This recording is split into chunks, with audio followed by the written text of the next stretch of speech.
Simoja weekend hii wakati kuna jambo lilitokea White House kuna mtu alivamia pale sarakasi zile na nini, tukaona mambo kuokolewa, mtu alivamia mambo hivi. Ilikuwaje hiyo mambo ya risasi White House? Ile ni ya kutengeneza. Kweli? Ya kutengeneza, mimi 99% naamini ya kutengeneza. Kwa sababu kuna baadhi ya viashiria. Marekani wana minimum 3 perimeters. Viunga vitatu vya perimeters. Kwa hiyo kwenye secret service kuhusiana na rais. Kwa hiyo natakiwa upite ya kwanza, kuna sehemu ambayo magari yanaishia, kwa hiyo just in case gari imewekewa milipuko, of course wanakagua ina vilipuzi au ina baadhi ya vitu vyenye madhara vinakuwa at least kwenye safe distance mnapoweka pale. Cha pili, mnakaguliwa kwamba huruhusiwi kuingia hapa mpaka umealikwa au na credentials au kitu unaruhusiwa, unatakiwa uenda. Alafu unapoingia kule kuna sehemu ambazo unakaguliwa, scanners za kukuscan kama una kilipuzi. Wana mambo wale wa kuweza kusniff vilipuzi, lakini wana scanners za kujua bunduki. Kama una bunduki waweze kutrace.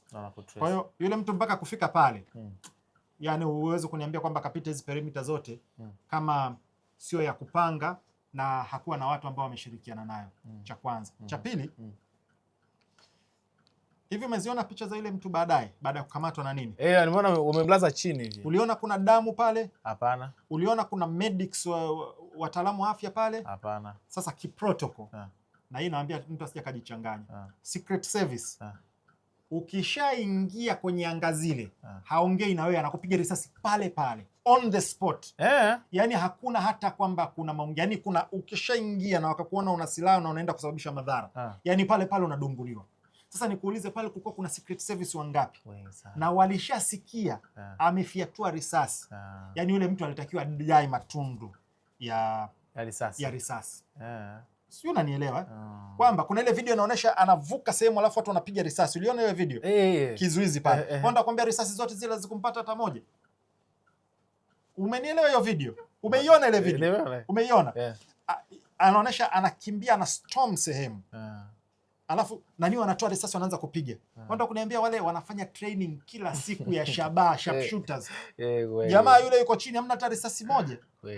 Umeelewa? Na pale ni shoot to kill. Yani sio hata majadiliano.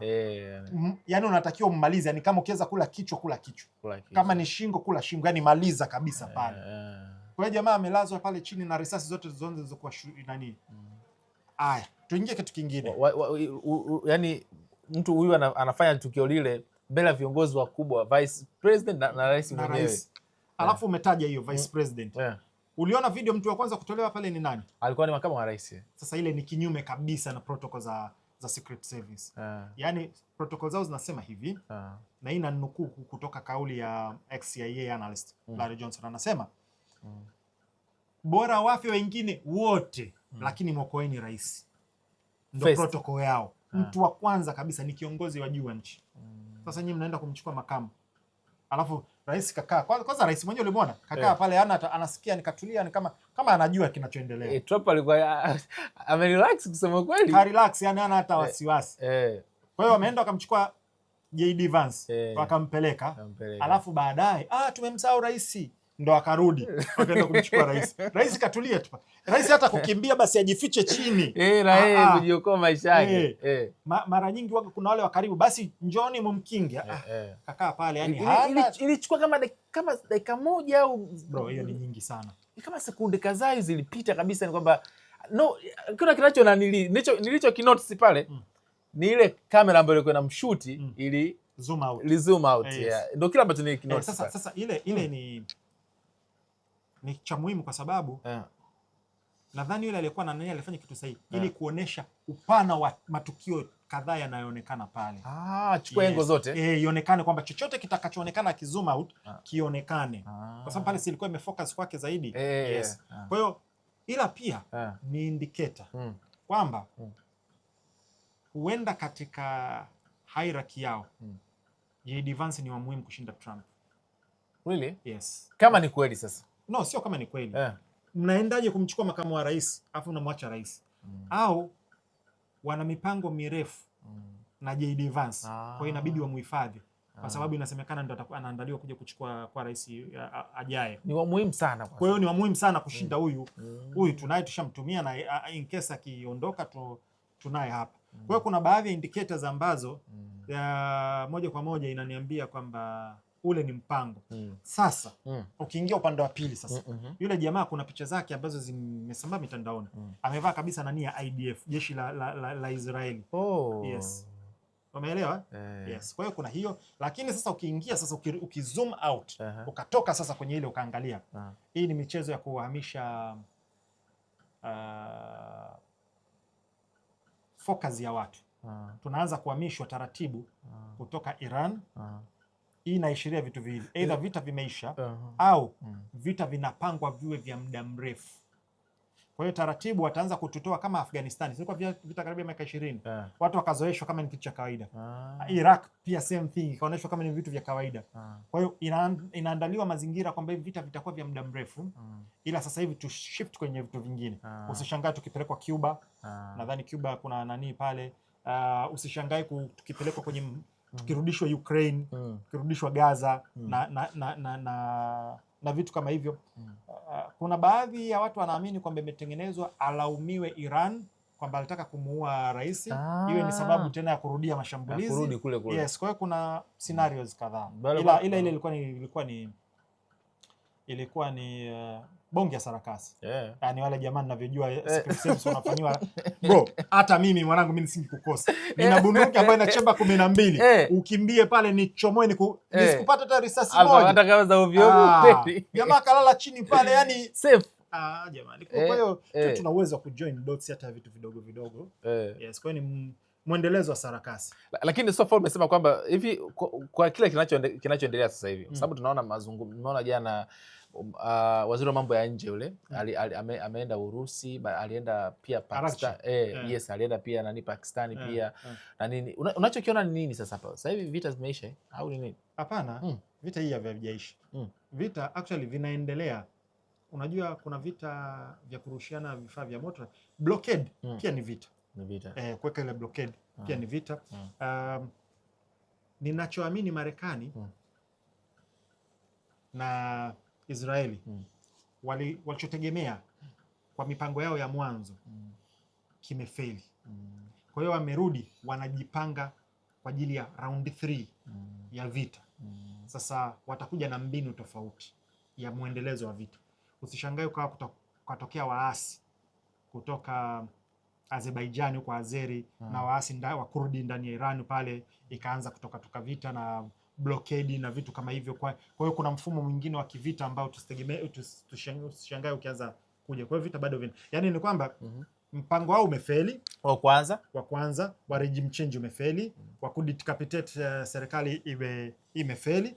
Nchi bado ipo strong, wameua viongozi wengi sana, lakini bado wapo. Raia wao wameonyesha umoja. Kwa hiyo wanakuja na round nyingine ambayo itasababisha madhara makubwa sana kwa raia wa Iran. Itakuwa madhara sana. Yes. Na nimeona pia Netanyahu ameruhusu mashambulizi yaendelee kule wapi? Lebanon. Yes. Ili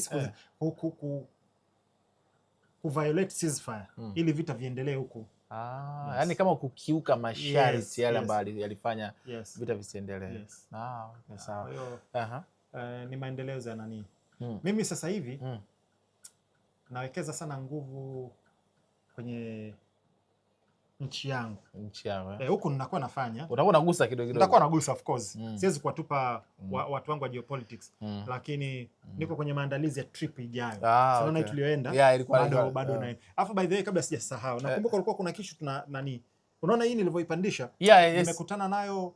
Nimekutana na changamoto sana ya soundtrack. Soundtrack. Yes. Sasa najua mtaani wapo, na hii tulikuwa na discuss wote tumekutana. Yes, hata mimi nahitaji sasa hiyo. Unajua mtaani kuna maproducer ambao ni wakali.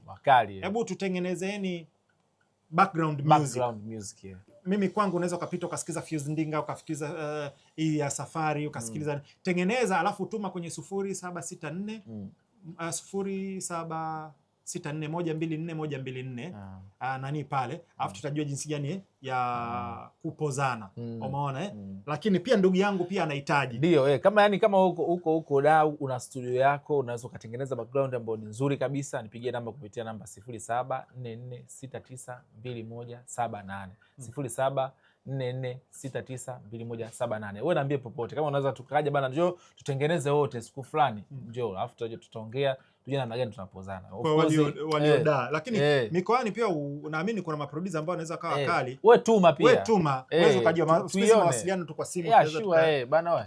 Kwa sababu kwa nini tuna washabiki wetu. Hapo natupenda pia. Last time tuliongea kwamba tusaidiane wenyewe kwa wenyewe. Sisi kwa sisi. Yes.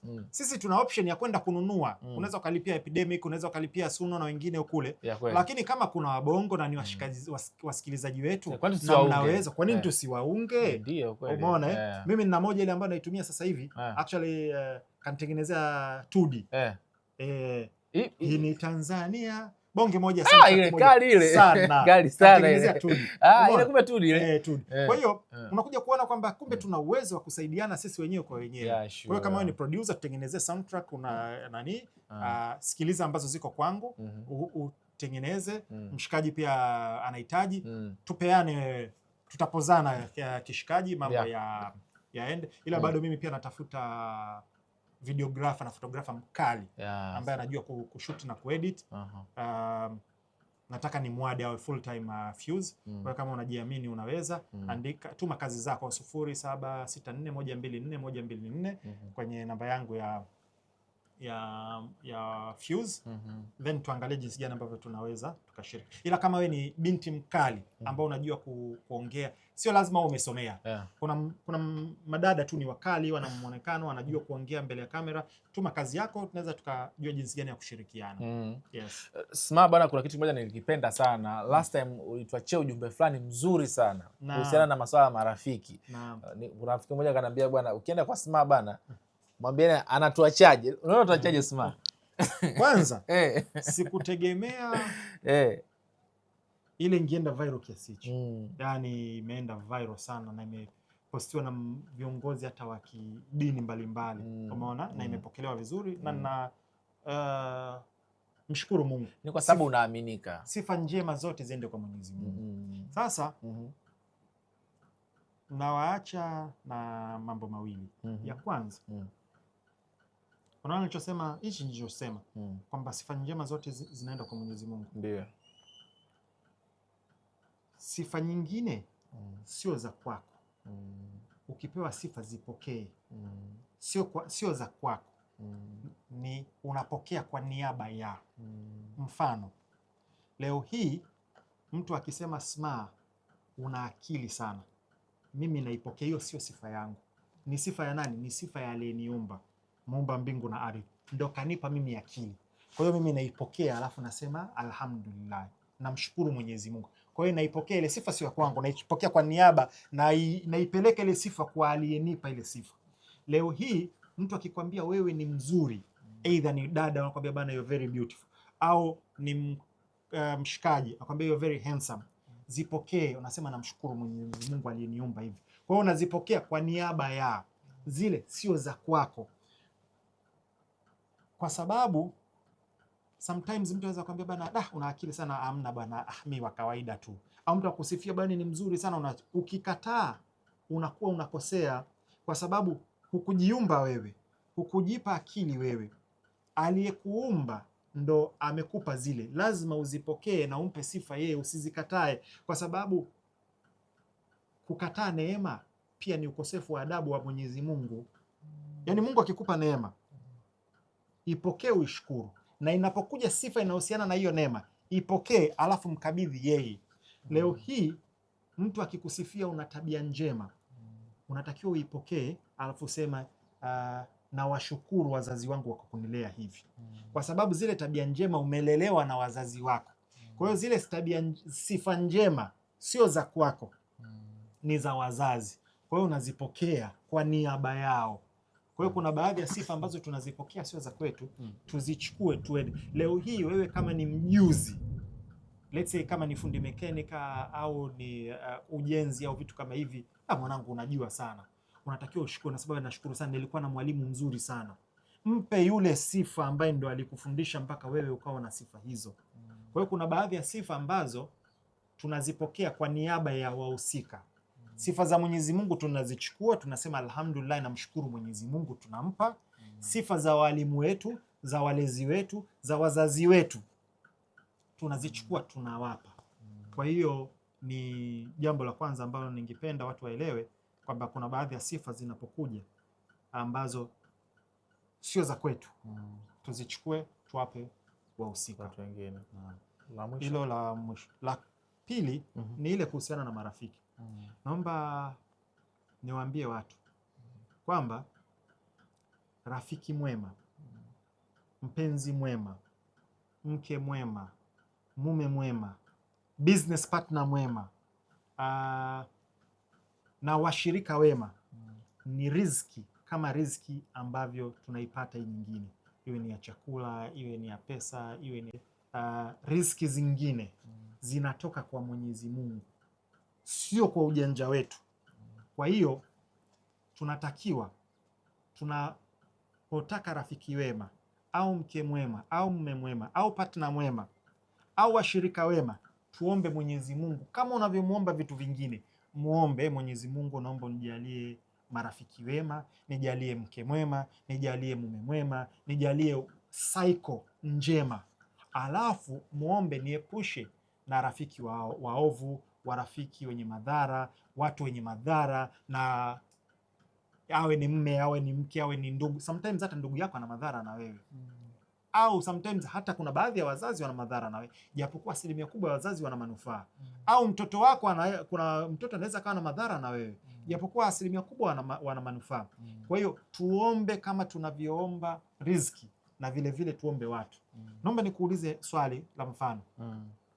Hivi ushaona kwamba kuna watu ambao mnafahamiana nao muda mrefu, alafu hamjawahi kufanya kitu chochote cha maana, au mnafahamiana muda mrefu, hamjawahi kuzenguana, hamjawahi kukosana, hamjawahi kutukanana, ila unashangaa tu muda unaenda, umbali unaongezeka.